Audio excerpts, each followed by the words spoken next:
The fluorescent lights hummed, their usual monotonous tune as Marcus Washington pushed his cleaning cart down the marble corridor of Ashford Industries headquarters. At 11 p.m., his shoulders ached from 8 hours of mopping, scrubbing, and emptying trash bins, but he moved with quiet purpose, the way he'd done every night for the past 3 years.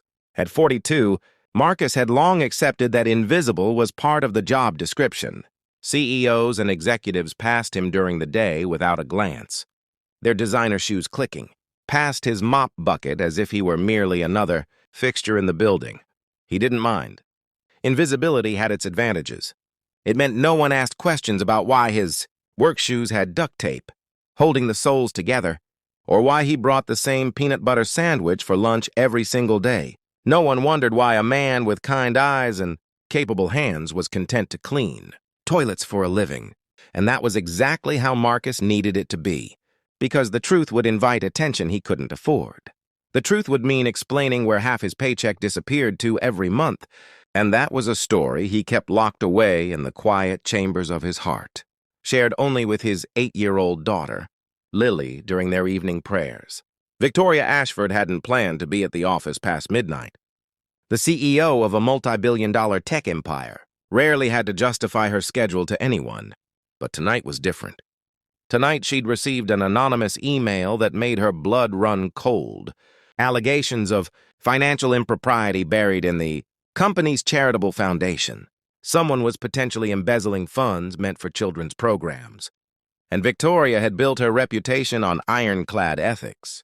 She'd personally reviewed every transaction for the past 6 months, her eyes burning from staring at spreadsheets, until she finally stood to stretch her legs. That's when she saw him through her office's glass wall. The janitor she'd passed 1,000 times without truly seeing, meticulously cleaning the conference room with a care that seemed almost reverent.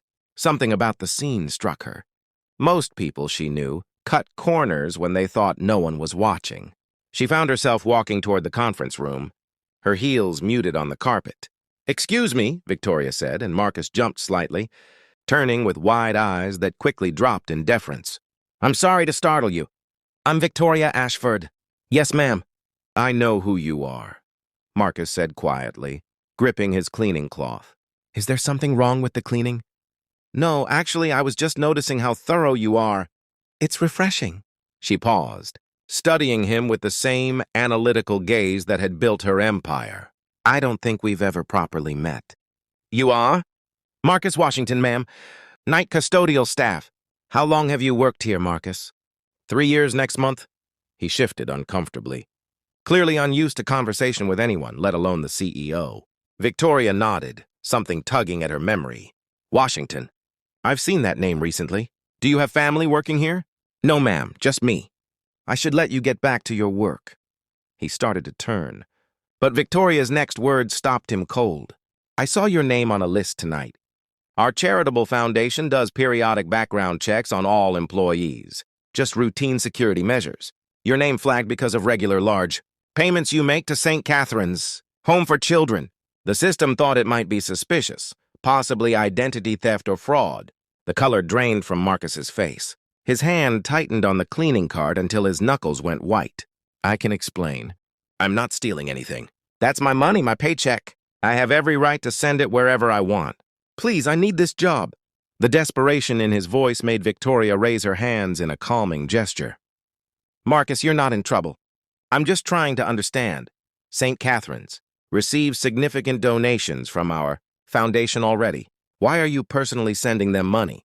That's nearly $600 every 2 weeks, according to our records. That must be," she calculated quickly, her business mind automatically doing the math. "That has to be at least half your salary." Marcus was silent for a long moment, his jaw working as he wrestled with words. Finally, he spoke, his voice barely above a whisper. "I grew up there, at St. Catherine's, from age 6 until I aged out at 18. The state took me and my little sister from our parents, drug addiction, and we had nobody else. St. Catherine's became our home, the only real home we ever knew. Sister Margaret, she made sure we had birthdays, Christmas, that we knew we mattered." He paused, swallowing hard. "My sister, she got adopted when she was 9. Beautiful little girl, smart as a whip. A good family took her, gave her everything. But I stayed. And Sister Margaret, she never let me feel like the leftover kid nobody wanted. She saved my life, gave me hope. Victoria felt something crack in her chest. The armor she wore in boardrooms suddenly feeling paper thin. And now you're giving back. Those kids, they deserve what I had. They deserve to know someone cares. Last year, the state cut funding. St. Catherine's almost closed. They can barely afford heat in the winter now. And the kids, some of them don't even have winter coats. His voice broke slightly. I can't let that place disappear. I can't let those kids feel like nobody cares about them. But Marcus, you have a daughter. I've seen the photos on your cart. How do you manage? A soft smile crossed his weathered face. The first real warmth Victoria had seen from him. Lily, she's my world. Her mama passed when she was 3, cancer, and it's been just us ever since. She knows things are tight, but she also knows that we're rich in the ways that matter. We have each other, we have our health, and we have enough. She helps me pack food boxes for St. Catherine's on weekends. 8 years old. And she already understands that being blessed means blessing others. His eyes grew distant. She told me last week that when she grows up, she wants to be like Sister Margaret. Said she wants to make sure no kid ever feels alone. That's worth more than any toy or fancy clothes I could buy her. Victoria turned away, ostensibly to look out the window at the city lights, but really to hide the tears threatening to spill. She'd spent the entire evening hunting for a thief in her organization, someone selfish enough to steal from children, and instead she'd found this. A man who cleaned toilets for a living and possessed more integrity than most of the executives on her payroll. A man who understood wealth in ways her business school professors never taught. Marcus, do you know what I make in a year? Victoria asked suddenly. No, ma'am. I imagine quite a lot. More than I could spend in a lifetime, and I spend it on things that don't matter. $500 shoes. Art I don't have time to look at. Meanwhile, you're here making maybe $32,000 a year and giving half of it away. She turned back to face him. When's the last time you bought yourself something new? Marcus looked down at his taped shoes and chuckled sadly. Been a while. And you're happy? Living like this? Ma'am, happiness isn't about what you have. It's about who you are when no one's looking. It's about being able to sleep at night knowing you did. Right by people who needed you. I sleep just fine on my worn-out couch. He met her eyes then, and Victoria saw something there that she'd been missing in her own reflection. For years, peace. True, unshakable peace. Victoria made a decision in that moment. The kind of instinctive choice that had made her a billionaire before 40.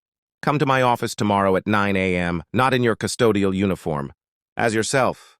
Ma'am, I work nights. I can't afford to lose hours. You'll be paid for your time. This is important. Please, Marcus. Trust me. The next morning, Marcus sat nervously in Victoria Ashford's office, wearing his only dress shirt, the cuffs slightly frayed. Victoria sat across from him with her legal team and HR director present. She slid a folder across the desk. I've made some decisions, Marcus, and I need you to hear me out before you say anything. First, effective immediately, you're being promoted to Director of Corporate Charitable Initiatives. Your salary will be $120,000 annually, with full benefits including health insurance for you and Lily. Marcus's mouth opened, but no sound came out. Your job will be to oversee all of Ashford Industries' charitable partnerships, with a special focus on children's welfare organizations. You'll have an operating budget of $5 million annually to distribute, as you see fit. I trust your judgment more than any consultant I could hire. She paused, letting it sink in. Additionally, Ashford Industries will be making a $10 million endowment to St. Catherine's Home for Children, enough to ensure they never have to worry about closing their doors again. We'll also be establishing the Marcus Washington Scholarship Fund for Children Aging Out of Foster Care, fully funded in perpetuity. I can't. Marcus struggled to form words, tears streaming freely down his face. You can and you will, because those kids need someone who understands them, really understands what they're going through. They need someone who won't see them as a tax write-off or a photo opportunity, but as human beings worthy of dignity and hope. Victoria's own eyes were damp. You've been doing this job already, Marcus. You just didn't have the resources you deserved. Why? Marcus finally managed. Why would you do this for me? Victoria smiled, really smiled for the first time in months. Because you reminded me what this company was supposed to be about. My father started Ashford Industries because he wanted to use technology to make people's lives better, but somewhere along the way, I forgot that wealth isn't measured in stock prices or quarterly earnings. It's measured in lives touched, hope restored, dignity preserved. She stood, extending her hand. You were invisible for too long, Marcus. It's time the world saw what I saw last night. A man who understood what it means to be truly rich. 6 months later, Victoria stood at the renovated St. Catherine's Home for Children, watching Marcus guide a group of executives through the new computer lab, explaining with passion how technology access would change these kids' futures. Lily was there too, helping younger children log into educational programs, her father's gentle spirit reflected in every patient instruction. Sister Margaret, now 83 and moving slower but with eyes still sharp with love, squeezed Victoria's hand. You know, the elderly nun said, Marcus always believed someone would see him someday. Not just look at him, but really see him. He had faith that goodness doesn't go unnoticed forever. Victoria watched. Marcus lift a shy 6-year-old boy onto a chair so he could reach the computer, the same gentle care he'd shown cleaning those conference rooms, and realized that she hadn't saved Marcus at all. He'd saved her, rescued her from a life where success had become an empty trophy and compassion a forgotten language. In seeing him, she'd finally learned to see herself clearly, not as a CEO or a billionaire, but as a human being with the power to choose kindness, to recognize worth in places the world insisted on overlooking. Sometimes the most profound transformations begin with the simple act of truly seeing another person, of recognizing that everyone has a story, everyone has worth, and the measure of our humanity isn't found in corner offices or net worth statements, but in the quiet choices we make when we think no one is watching. Marcus had been making those choices in the dark for years. All he needed was someone to turn on the light.